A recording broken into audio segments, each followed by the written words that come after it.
¿Cómo andan? Ciencia política, o todas las ciencias políticas donde doy clase.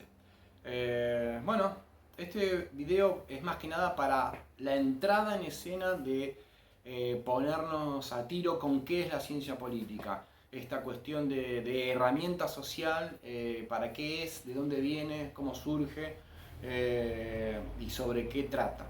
Un poco para ampliar lo que dicen los textos. Se dice que la ciencia política es el análisis sistemático de todos los comportamientos sociales que nosotros tenemos como grupo social para analizar de la forma en que nosotros nos organizamos. Nosotros tenemos una forma que tenemos de organizarnos socialmente, ¿no? Distribuirnos en la sociedad y generamos determinados comportamientos. Eso lo analizamos por medio de la sociología. Tenemos ciencias sociales que se dedican al estudio de las conductas humanas, eso es la psicología. Tenemos las ciencias que analiza cuáles fueron los sucesos, los procesos y el comportamiento y las actividades culturales de nuestros contemporáneas, históricas, pero también las primitivas, ¿no? Nuestros pueblos originarios, llámese. Las primeras disposiciones de pueblos originarios, ¿no? Bueno, eso quién lo estudia, la antropología. Pero ¿qué pasa con la forma de organizarnos políticamente? Bueno, ahí se dedica la ciencia política. ¿Y qué es? ¿De dónde viene esto de organizarse políticamente? Tenemos que tener una figura, tenemos que tener una manera de analizar la historia, de saber cómo se empezó a organizar el hombre, a partir de qué. Y el hombre se empieza, o lo mejor dicho, está mal dicho hoy por hoy ya el hombre, sino los grupos humanos, los colectivos sociales, hombres y mujeres, etcétera, etcétera, etcétera. Pero utilizando bien ese concepto, los grupos sociales históricamente se organizan mediante un centro organizador que es un conjunto de instituciones en donde está concentrado todo el poder. ¿Y cuáles se imaginan ustedes? Que es ese centro, esa torre de control, que es el conjunto de instituciones que no se ve, pero está en todos lados. Pisás el adoquín, es eso. Un maestro de escuela es eso. Un semáforo y es eso. Es el Estado. Es el conjunto de instituciones donde tiene concentrada la fuerza de una sociedad. Y lo depositamos ahí. ¿Eso es nuevo? ¿Eso es de ahora? ¿Eso tiene 100 años? No. Eso tiene más de 10.000 años. Nosotros como civilización tenemos 2.000 solamente, desde que se estableció como parámetro el punto cero antes de Cristo y después de Cristo. Bueno, el desarrollo, creación, nacimiento de organizarse políticamente a partir de una torre de control que maneje y que disponga de cómo se organiza la sociedad es a partir del Estado. Después va cambiando la historia, y va cambiando la economía, y va cambiando un montón de cosas, ¿no? Pero hemos decidido de organizarnos y quién va a tener el poder políticamente, lo que se llama políticamente, mucho antes del año cero, que es la divisoria de aguas cronológicamente que se establece para ubicarnos en tiempo y espacio. Antes de Cristo, después de Cristo. Bueno, nosotros tenemos 2000 años desde el punto cero hasta acá, pero para atrás tenemos 10.000. En el siglo V antes de Cristo es donde se empieza a hacer ciencia política. Se dice que los primeros elementos del análisis sistemático del comportamiento organizacional, de analizar los comportamientos políticos, fue en la Grecia clásica, lo más lindo que hay. De ahí proviene todo. De ahí proviene el término democracia. Democracia es un término que su núcleo gramatical, su base, es un término griego. Miren hasta cómo perduró hasta el día de hoy. Y de ahí provienen un montón de cuestiones. De ahí viene el desarrollo de todas las ciencias. De ahí viene la medicina. De ahí viene el estudio de hacer historia, de ahí viene la astronomía, mirar y empezar a analizar el cielo y sus cuerpos celestes y para qué es cada uno de ellos, de encontrar una lógica.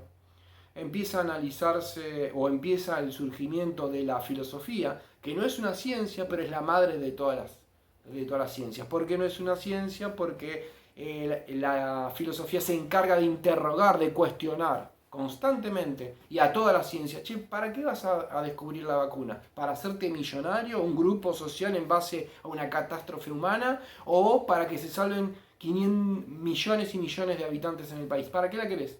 Desconfío de vos, ¿eh? Para eso está la filosofía. Y la interroga y la sacude constantemente a las demás ciencias. Bueno, es la madre, de ahí vienen todas las demás ciencias. Vienen las matemáticas, viene la lógica, viene la física, viene la química, el estudio de los cuerpos, todo.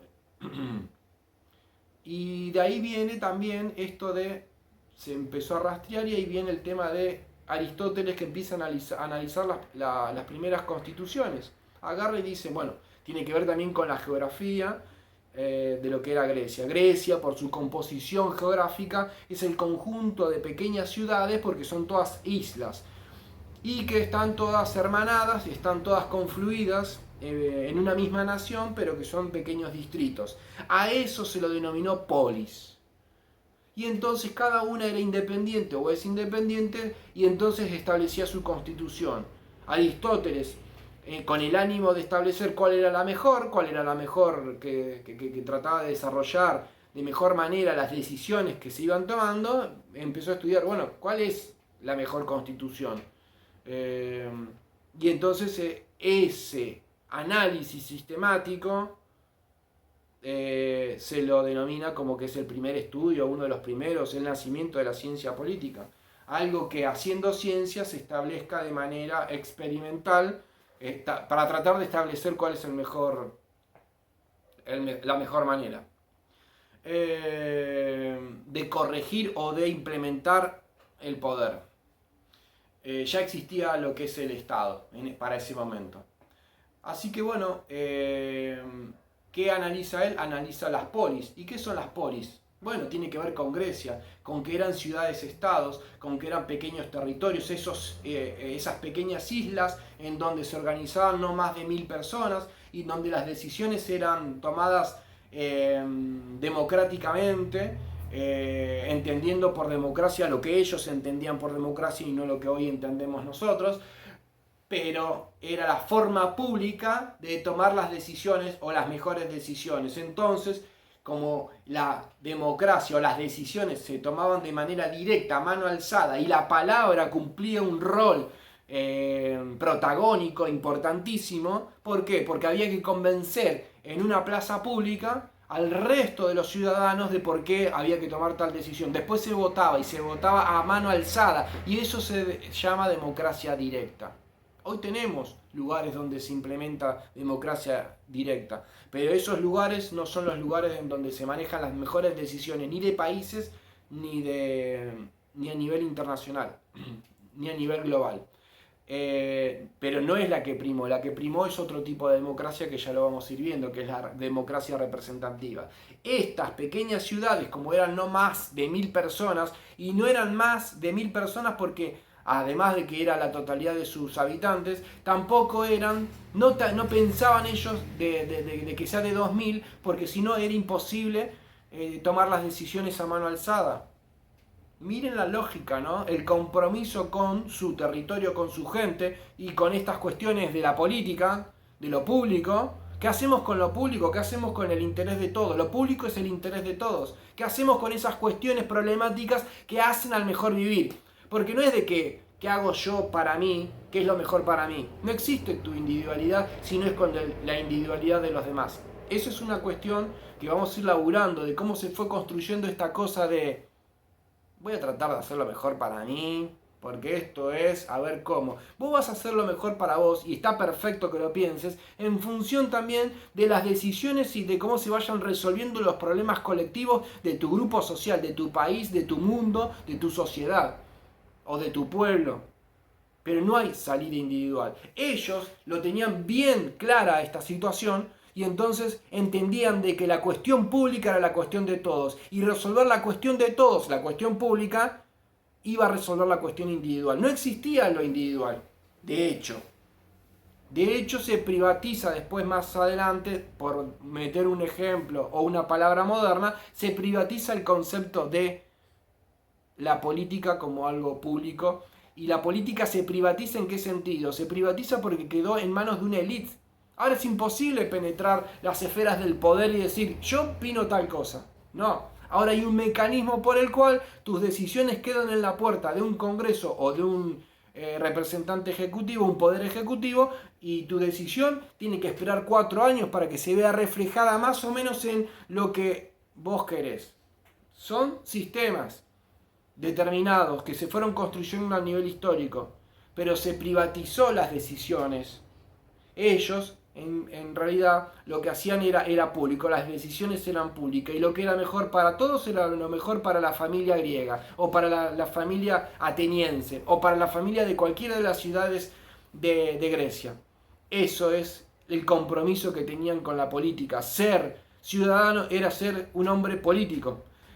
Lo tenían tan arraigado que era decir, ¿tomás mate? Sí, claro que tomás mate, obvio. O cuando tenemos un amigo nuestro, un conocido, un vecino que le decís, ¿tomás mate? No, yo no tomo mate. ¿Qué? ¿Cómo? ¿En serio, che? Bueno, así era la cuestión cultural y la cercanía que tenían con lo político. Y se preparaban para lo político. ¿Por qué? Porque las decisiones eran en la plaza de tu barrio. Y entonces había que levantar la mano, convencer al resto, entonces había que ejercer un cierto nivel cultural de mejores artes, de estar preparado como ciudadano, pero también prepararse en el hábito de tener ideas, y esas ideas debían estar bien expresadas para después ser un buen ciudadano y poder asumir el cargo de la responsabilidad de esto que quiero debatir con ustedes, que para mí hay que hacer tal cosa de esta manera. Eso era ser griego. De ahí viene la política. De ahí viene el concepto política, polis, público, debate, conflicto. Y eso es la política. Conflicto y lucha y cómo los resolvemos. Y de ahí viene. ¿De dónde se dice que viene? De la Grecia clásica, 500 años antes de Cristo, por esto de estas resoluciones, estos problemas sociales que existían en esa Grecia, se debatían de forma pública. Y en una plaza pública. ¿Vieron las plazas que conocemos habitualmente? Bueno, vienen vienen atravesadas también por lo histórico, pero también era esas gradas que a veces nosotros tenemos en las plazas. Bueno, imagínense una muy grande en donde se debatía todas las cuestiones, donde iban todos los habitantes de la ciudad a discutir sobre, y se sentaban, y después pasaba uno adelante y levantaba la voz. Pero si eran 2000 personas era imposible que te escuchen, o que entonces eran ciudades pequeñas y el lugar donde se decidían las cosas era... Bueno, eso fue cambiando. Grecia no tuvo una sola forma de tomar decisiones, de organizarse. Y tenía el Estado fue tomando el de Estado griego, estas polis griegas, fue tomando distintas formas a lo largo también de su historia. Pero toda esa forma política y ese análisis de cómo se designaba el poder viene de la Grecia clásica. Grecia, para nosotros, nos vamos a convertir en pequeños estudiosos y admiradores de esos tiempos remotos griegos, porque de ahí viene todo lo que hoy somos. Viene la forma en que participamos, en la forma en que nos agredimos, en la forma en que discutimos, en la forma que resolvemos, en la forma que pensamos una determinada lógica matemática, filosófica o de resolución. Viene de ahí, que se fue desarrollando a lo largo del tiempo. Estamos hablando 500 años antes de Cristo. Eso es lo fascinante. De ahí viene la política.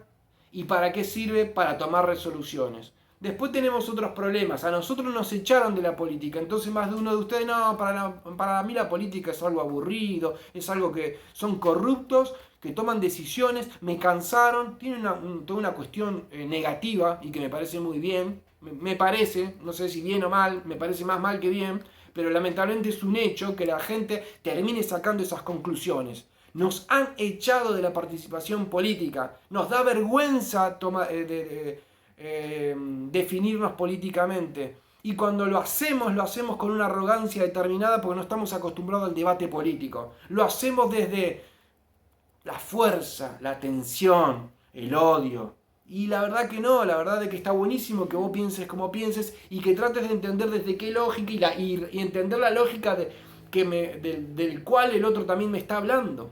Bueno, todo eso se perdió por esta privatización de lo que es el debate público sobre lo público.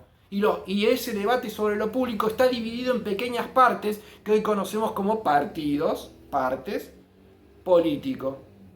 ¿Y lo político qué es? La gran cuestión que hace a todos nosotros, lo público, lo que hace a todos nosotros. ¿Qué pasos seguir como colectivo social, como grupo social, para mejorar el desarrollo de nuestras propias vidas individuales, de nuestras familias? Entonces, bueno, la conclusión hoy por hoy son esto, no nos sirve para nada, son unos ladrones. Alguno te puede decir, no, a mí me parece que sí, está perfecto que pienses así, pero hay una gran negatividad porque nos han corrido, se ha desgastado esta cuestión y ahora en el regreso a la política, a la participación política, ya lo hacemos desde una tensión, desde una cosa, vos sos mi enemigo, y entonces te voy a poner ahí para que quede bien claro. No sabemos debatir, no sabemos hablar, no sabemos escuchar y no sabemos entender sobre qué nos está diciendo el otro. Confrontamos y no debatimos. Y los griegos que hacían, se preparaban, estudiaban muchísimo, un montón de libros para tratar de agarrar y mejor desarrollar sus argumentos, para entender los argumentos del otro, para ver si en la inflexión y vencer a su oponente también incorporaban un montón de otros pensamientos. Tenemos que hacer el regreso a la política desde esa forma de tratar de entender el debate político, el debate público sobre lo público, pero también tenemos que volver desde la participación, sin ningún tipo de arrogancia, sin ningún tipo de creencia mesiánica, como si fuese ley fundamental para todo, aquella posición que tome cada uno, sin ningún tipo de arrogancia, y debatir francamente tratando de escuchar al otro, porque el otro es un ser humano y es mi vecino, mi compatriota si se quiere, es del mismo pueblo y del mismo mundo que habita conmigo. Así que tenemos que hacer un regreso sano a la política y elegir, cada uno después elige su trinchera. Pero la cuestión, ¿cuál es el debate? Sobre lo público, no sobre la individualidad.